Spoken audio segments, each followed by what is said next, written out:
Odkrywaj ze mną Muszynę. Niewielkie, ale przeurocze uzdrowisko. Jeśli podoba Ci się to, co robię, to wesprzyj mój kanał. Lajkując, udostępniając, komentując. Na każdy komentarz odpowiem. Zasubskrybuj też kanał i kliknij dzwoneczek, abyś była informowany o nowych filmach.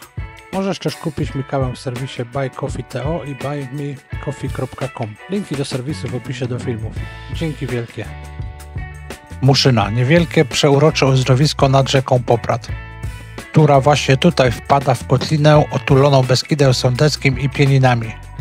Leży 20 minut jazdy autobusem z Krynicy, ale klimat ma zupełnie inny. Ciszej, spokojniej, jakby ktoś czas przestawił na tryb slow. Przekraczamy mostek nad potokiem Baszta. Strumień tak wąski, że spokojnie można go przeskoczyć. Po drugiej stronie potoku czeka ujęcie wody mineralnej Anna. Jest to jedno z kilku muszyńskich źródełek, które są częścią rowerowego szlaku wód mineralnych. Zostawiamy Annę za plecami i zaczynamy wspinaczkę na górę zamkową. Droga wiedzie przez mocno zalesione zbocze. Podczas upału wyśmienicie nas chroni przed słońcem. Trasa nie jest super wymagająca, ale w dwóch miejscach jest trochę bardziej stromo.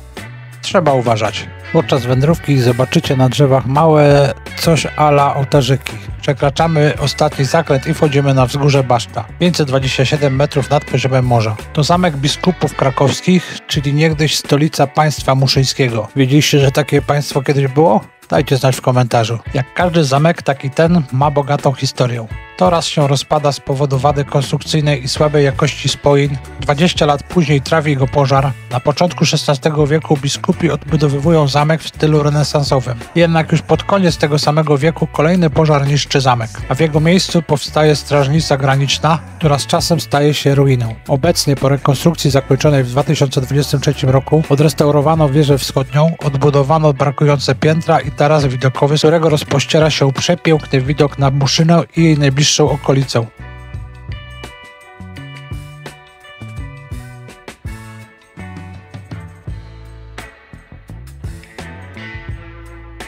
Wchodząc na wieżę, na każdym piętrze znajduje się scenka nawiązująca do historii Muszyny i jej najbliższych okolic. Naprzeciwko wieży odbudowano budynek, który obecnie służy jako kawiarnia i sala prelekcyjna. Będąc w Muszynie musicie odwiedzić to miejsce, bo naprawdę warto.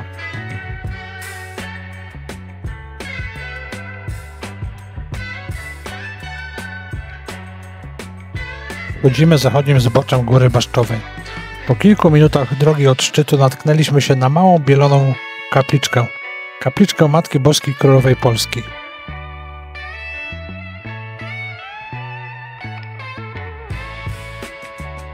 Pora coś zjeść.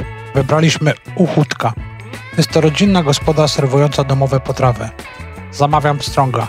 Jest smaczny, cena też w porządku. Posileni i napojeni ruszamy na muszyński rynek. Naszą uwagę przykuwa spora fontanna naprzeciwko ratusza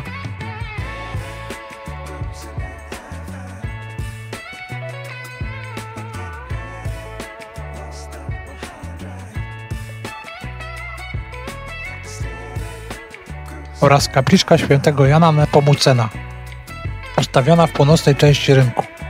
Została zbudowana na przełomie XVIII i XIX wieku w stylu klasycystycznym. Centralne miejsce na muszyńskim rynku zajmuje ratusz. Ale to nie jest ten sam budynek, który pamięta czasy austriackich zaborów. Architekt Łukasz Krawątka z Nowego Sącza nawiązał do stylu małomiasteczkowej Galicji, więc wygląda jakby stał tu od zawsze. I tu jest najlepsze. Stoi na prawdziwych średniowiecznych fundamentach. Podczas budowy odkryto piwnicę, gdzie kiedyś składowano wina, a później urządzono więzienie z narzędziami tortur. Dziś te piwnice możecie zwiedzać. W środku oprócz Urzędu Informacji Turystycznej jest też stylowa kawiarnia, więc tak naprawdę to miejsce znowu tętni życiem, tak jak na ratusz przystało. Oprócz tych dużych obiektów na muszyńskim rynku możemy dostrzec pompę oraz prągierz. Niestety nigdzie nie mogę znaleźć informacji o tych elementach architektury. Jeśli coś wiesz na ten temat, to daj mi znać w komentarzu. Będę wdzięczny. Dzięki. Za ratuszem po południowej stronie rynku znajduje się jeszcze jedna kapliczka. Kapliczka świętego Floriana, tworząc razem z ratuszem i fontanną jego niepowtarzalny klimat. Ruszamy ulicą Kościelną w kierunku kolejnej wielkiej atrakcji w Muszynie. Ulica Kościelna prowadzi od rynku do kościoła i jest jak wehikuł czasu. To jedna z tych staromiejskich uliczek, która od razu przynosi nas w klimat przedwojennego galicyjskiego miasteczka. Jej charakter tworzą niskie, często drewniane lub murowane domy. Niektóre pamiętają jeszcze czasy austriackie. Są schludne, kolorowe i naprawdę urokliwe. A na samym jej końcu, na niewielkim wzniesieniu, czeka na nas cel tej przechadzki. Zabytkowy, barokowy kościół pod wezwaniem świętego Józefa Oblubieńca. Zbudowany w pierwszej połowie XVIII wieku. Jego nieskazitelnie biała sylwetka góruje nad okolicą. Tuż koło kościoła znajduje się ogród biblijny. Jest to naprawdę wyjątkowe miejsce. Wyobraźcie sobie, że wszystkie najważniejsze sceny i symbole z Biblii zostały przeniesione do pięknego zielonego ogrodu. To nie jest zwykły park, ale taka żywa lekcja religii i historii, gdzie możecie na własne oczy zobaczyć, a nawet dotknąć roślin i elementów związanych z Pismem Świętym. Powstał on przy parafii w 2015 roku i jest jednym z nielicznych tego typu obiektów w Polsce. Znajdziecie tu m.in. ogród historii zbawienia, ogród krajobrazów biblijnych, winnicę pańską i nauki proroków oraz dziecięcy ogród biblijny. Wszystko wśród starannie dobranych kwiatów, krzewów i drzew, które są wspomniane w Biblii. To idealne miejsce na chwilę wyciszenia i refleksji, nawet jeśli nie jesteście osobami szczególnie religijnymi. Po prostu dlatego, że jest tu pięknie i spokojnie.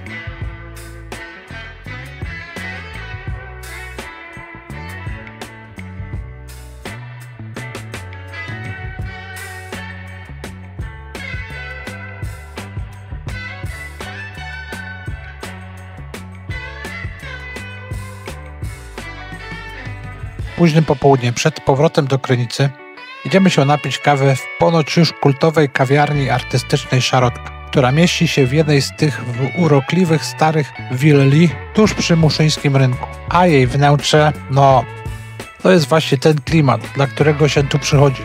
To nie jest sieciówka, tylko miejsce z duszą. W środku pachnie świeżo mieloną kawą i drewnem. Ponoć ich sernik jest legendarny. I jeśli wasza mama lub babcia w latach 80. robiła wyrób czekoladopodobny z mleka w proszku i kakao, to tutaj znajdziecie właśnie ten niezapomniany smak dawnych lat. Jeszcze oglądasz? Znaczy, że się podoba. Daj lajka, napisz komentarz, zasubskrybuj kanał. Dzięki. Podczas kolejnej wizyty w Muszynie ruszamy w dół rzeki Poprad. Z kilku firm, które organizują spływy, my wybieramy www.spływpopradem.pl, bo oni oferują chyba najdłuższą trasę, a do tego mają przesympatyczną panią Anię, która wam wszystko objaśni, żebyście bezpiecznie dotarli do przystani. No to ruszamy. Przygoda jest niesamowita. Rzeka meandruje, skręca, wije się. Znosi kajak. Momentami osiadamy na skałach. Trzeba wejść do wody, żeby go z nich zrzucić. Ale piękne widoki i kontakt z naturą wynagradzają ten trud. Rewelacja. Super przygoda.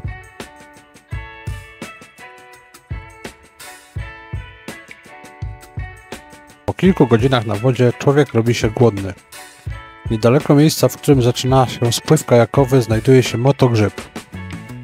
Jest to bardzo oryginalna knajpa z wystrojem w stylu rockerskim. Ale czy da się tam dobrze zjeść? Widząc to miejsce z daleka, myślałem, że serwują tu zapiekanki z mikroweli i inne tego typu specjały. Ale nie! Powiem wam, że kwaśnica, którą tam zamówiłem, była rewelacyjna. Wędzone żeberko, dość spory kawałek. Kapusty tyle, że wystarczy dodać odrobinę przecieru pomidorowego i już mamy bigos. Naprawdę dobrze tam karmią. Po posiłku ruszamy dalej. Dotarliśmy do miejsca Crema della Crema, czyli muszyńskich ogrodów sensorycznych. Jest to miejsce niesamowicie prześliczne.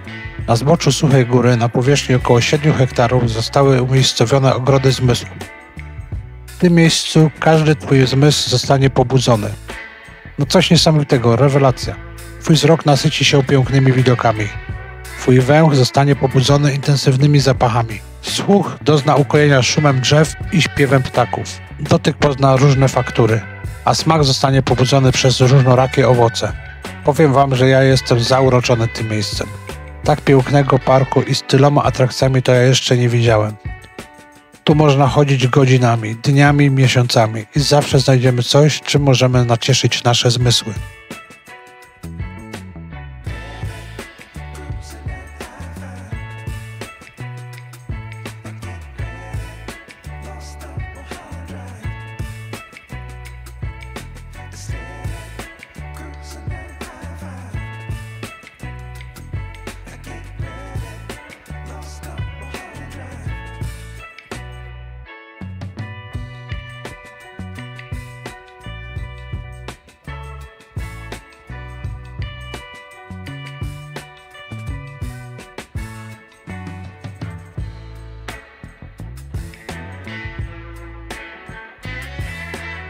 Kolejnym niesamowitym miejscem w Muszynie są ogrody tematyczne. Każdy z nich zaprojektowany w taki sposób, aby alejki wiodły wśród scenografii odpowiedniej dla tematu ogrodu. Mamy tu ogród antyczny. Spacerując jego alejkami, nasze oczy napawają się pięknem klasycznych, antycznych greckich rzeźb.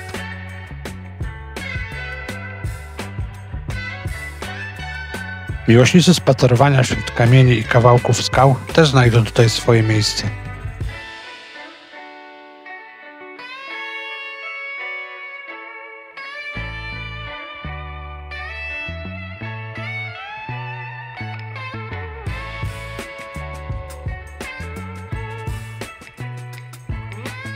Kolejny ogród tematyczny w Muszynie to ogród grecki z postumentami, gazonami i kolumnadą.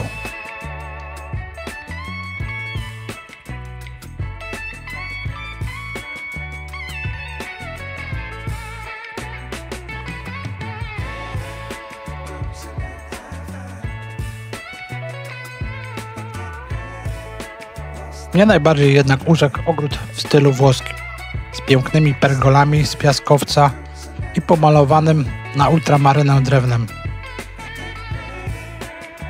Możemy się tu skryć przed słońcem w altanie lub pod żaglami płótna rozpiętymi na patio.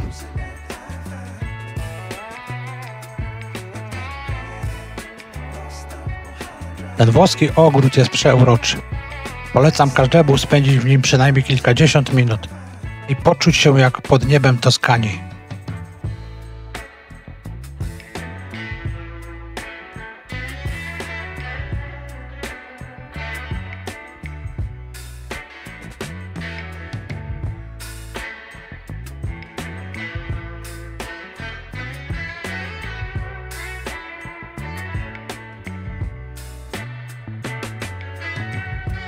W tylnej części tego fenomenalnego miejsca można poobcować z fauną. Jest tu bowiem staw z ptactwem wodnym oraz mini zoo z kilkoma rodzajami ptaków, jak i z ssakami.